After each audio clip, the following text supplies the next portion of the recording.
হাসপাতালে ICU, CCU, HDU, ventilation বা life support এইসব শব্দ আমরা প্রায়ই শুনি, কিন্তু এগুলো নিয়ে মানুষের মধ্যে প্রচুর ভুল ধারণা ও স্পষ্টতা রয়েছে। আসলে এগুলো আলাদা আলাদা ধরনের চিকিৎসা পর্যবেক্ষণ ও সাপোর্ট। সহজভাবে বললে, রোগীর শারীরিক অবস্থার গুরুতরতা অনুযায়ী কোথায় রাখা হবে আর কি ধরনের চিকিৎসা দেওয়া হবে তা নির্ধারিত হয়।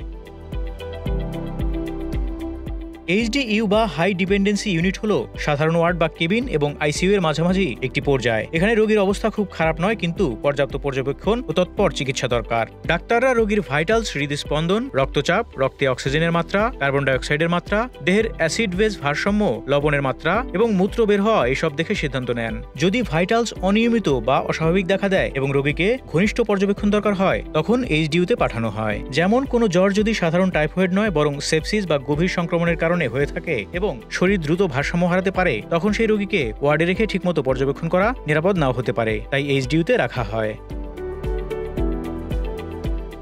মূলত হার্ট সংক্রান্ত জরুরি রোগীদের জন্য সিসিইউ বা coronary care unit. Heart attack বা অ্যাকিউট করোনারি সিন্ড্রোমের মতো অবস্থায় রোগী যদি এমনভাবে থাকেন যে কেবিনে বা সাধারণ ওয়ার্ডে রাখলে মুহূর্তের মধ্যে তার হৃদযন্ত্র ডিটেরিওরেট করে শক্তির অভাবে হার্ট বন্ধ হয়ে যেতে পারে, তখন দ্রুত তাকে সিসিইউতে নেওয়া হয়। সিসিইউর উদ্দেশ্য হলো হার্টকে ঘনিষ্ঠভাবে মনিটর করা এবং প্রয়োজনীয় ইন্টারভেনশনগুলো দ্রুত করা। তবে যদি সাথে অন্য অঙ্গেও সমস্যা দেখা দেয়, যেমন কিডনি, ফুসফুস বা মস্তিষ্কের জটিলতা, তাহলে তাকে আইসিইউতে নেওয়া হতে পারে, যেখানে মাল্টি অর্গান সাপোর্ট দেওয়ার ব্যবস্থা আছে।